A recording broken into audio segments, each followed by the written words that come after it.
voices, visions, and the future we create.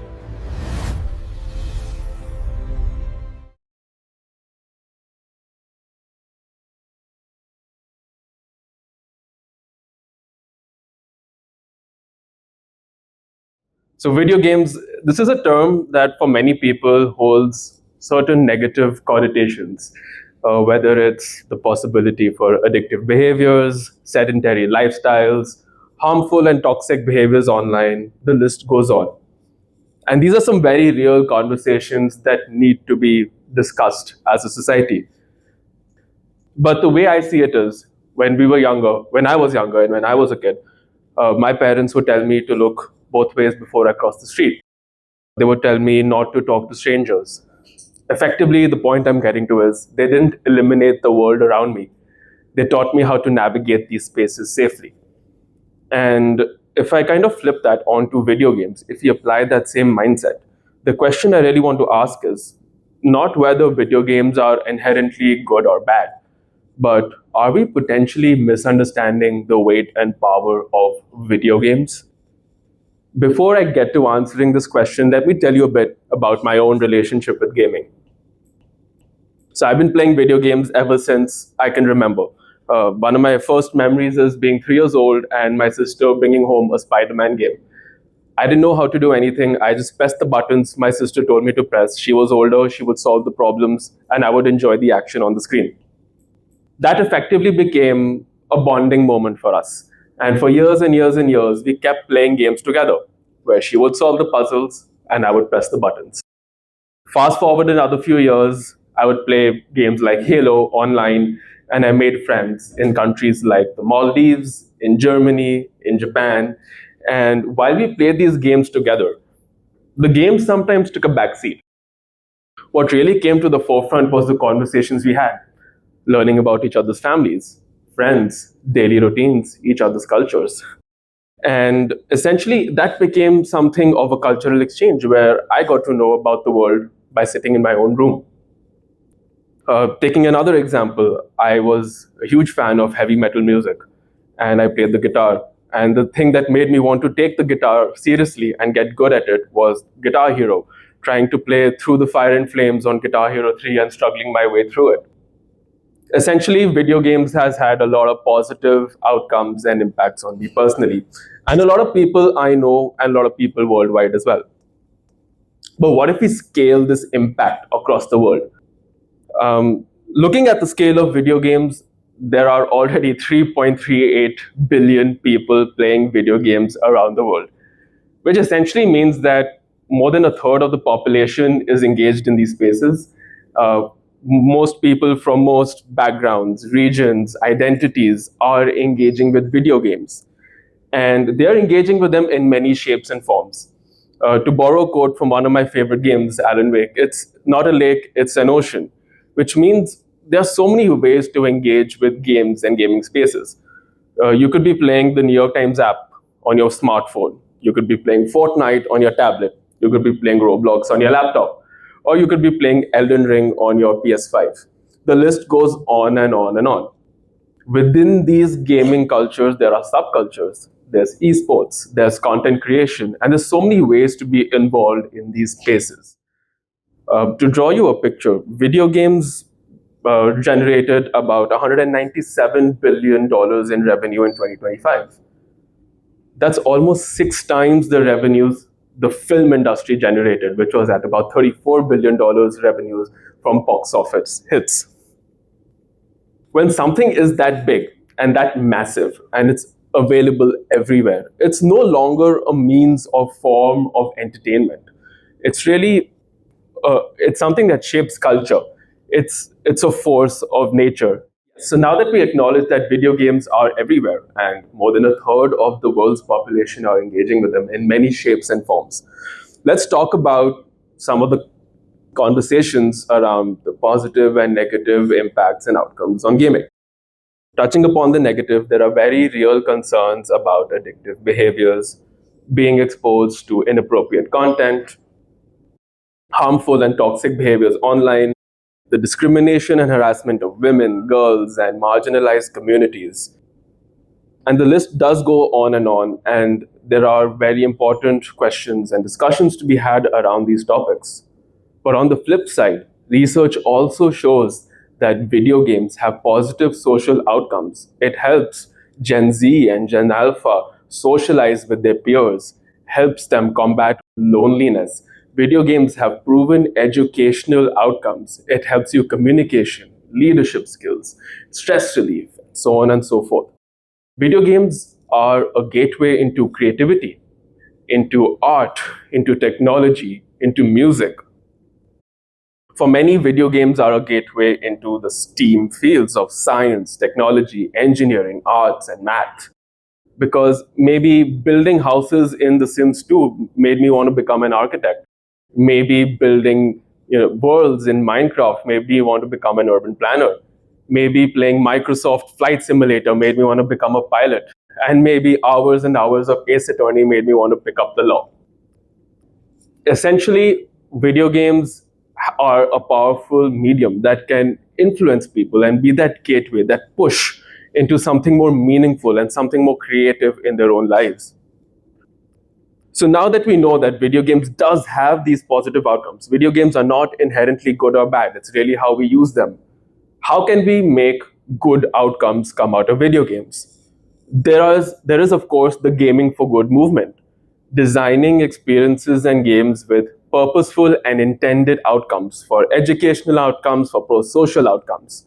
And that's a large part of the work I do with Games for Change, with UNESCO, with the 8 Goals Foundation, and so on. And of course, these programs and these games are seriously impactful, and I'm very proud of the work we do. But I do have a question to ask. This comes from both as a gamer myself and now someone who is a stakeholder on the other side. In my opinion, the real impact flows in a more passive manner. It comes from the nuances and the softer aspects of the gaming experiences. If you look at the examples I had drawn to you earlier about Guitar Hero and about making friends online and becoming friends with my sister, none of them were direct results of the games we were playing. Halo does not want me to break cultural barriers. Halo just wants me to kill aliens, right? Guitar Hero wants me to finish the song, doesn't want me to go separately and pick up the guitar. To draw another example, we recently had a game jam with Roblox and IIT Delhi a month back. We had over 80 students across 20 teams building games around positive digital communities. And we saw some great games. I had the chance to experience some amazing games built around the themes which were perfectly on point and the exact outcomes that we intended. The real impact for me personally was not the games that were created. It was not the event that was held. It was the relationships that strangers formed with each other while working on the floor. These were students who were competing against each other for recognition and prize money, but that didn't matter to them.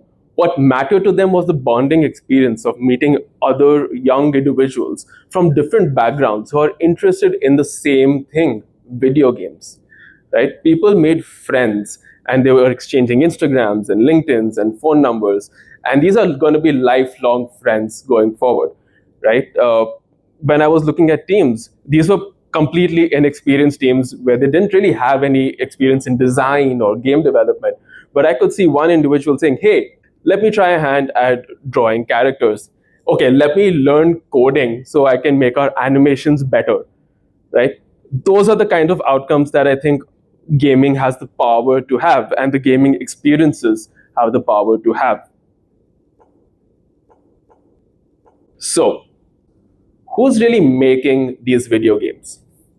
Historically, what comes to my mind is regions like North America, Europe, and in Asia, we would see regions like Japan.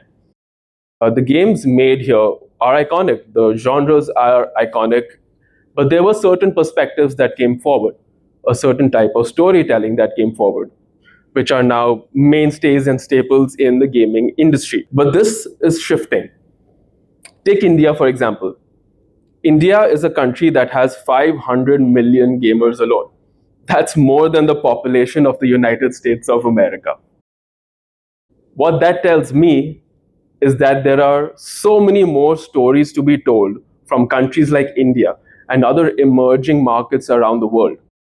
That stories can be told from diverse perspectives around the world, and gamers will buy into them and gamers will engage with them. And the use case exists. You take Black Myth Wukong, a Chinese game made by Chinese developers, which was rooted in Chinese mythology, came out in 2024 and became the biggest game of the year. It had some 2.4 million concurrent players on Steam, which is the second highest number of concurrent players of any game on Steam. Right? It showed us that people were willing to engage with new stories and new experiences, including the West. Right? Take a game like Venba. Venba is a game made by a small team from the Indian diaspora based out of Canada. It's about a young immigrant living in Canada who missed his grandmother and who missed his culture. And the way he connected with his culture was through food and making food from their culture, from Tamil Nadu and South India, reconnecting with their culture and their heritage through cooking. It struck a chord with everyone. So there was a story to tell, and people were willing to engage with it. You take another game like Raji and Ancient Epic. It's a game based on Indian mythology, which is a worldwide global success. So the numbers talk. The people are ready to play and engage with these games. What that tells us is that there are diverse voices who are ready to tell their stories through this powerful medium. And governments like the government of India recognizes this by their support of the animation, visual effects, gaming, and comic sector in the recent budget.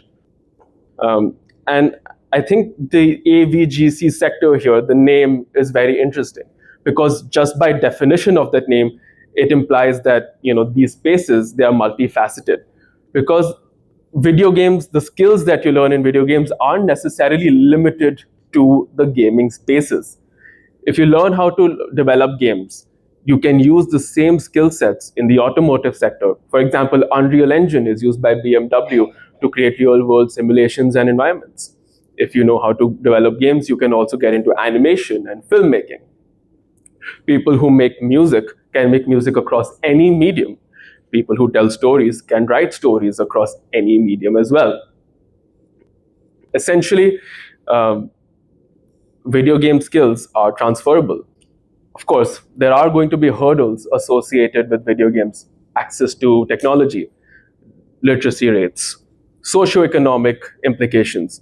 There are regions where women and girls and marginalized communities may not get access to the same level of technology that men and boys might have, for example. In certain regions, we might establish educational institutions and pathways for women and girls to get an education in STEM, but they might not have the approval at home to go and get that education. Of course, all of these hurdles exist, and we need to combat these hurdles. We are progressing, in my opinion. There are almost 6 billion people who are using the internet and are using smartphones. Access is getting democratized. It might be slow across regions, but we will get there. But there is a role for our stakeholders to play, for our governments, for our parents, our educators, and our gaming communities. For our parents and educators, it's about engaging with your children's play. Meet your children where they are, engage with their gameplay, know where they are so that you can have those conversations with them. You can understand those spaces and get that understanding of what your children are doing online, rather than gaming being a black hole for you. For educators, realizing the potential educational outcomes of these experiences while engaging with your students in gameplay. For governments and policymakers, it's about enabling these ecosystems, creating pathways for skill developments and getting jobs in the industry, but also regulating these spaces in a way where they are facilitated but also safe. For the gaming communities is to constantly allow for diverse voices and individuals to take part in this ecosystem. Because at the end of the day, video games are a virtual playground and everyone should be invited to play.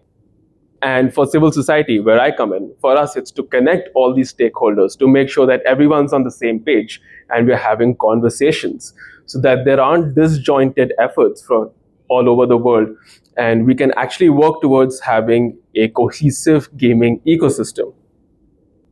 Because at the end of the day, video game spaces are spaces where the next generation are learning, are connecting, and are playing. This is where the next generation is growing. Video games are not just entertainment. These are the spaces where the next generation is going to take shape and actually shape humanity. Thank you.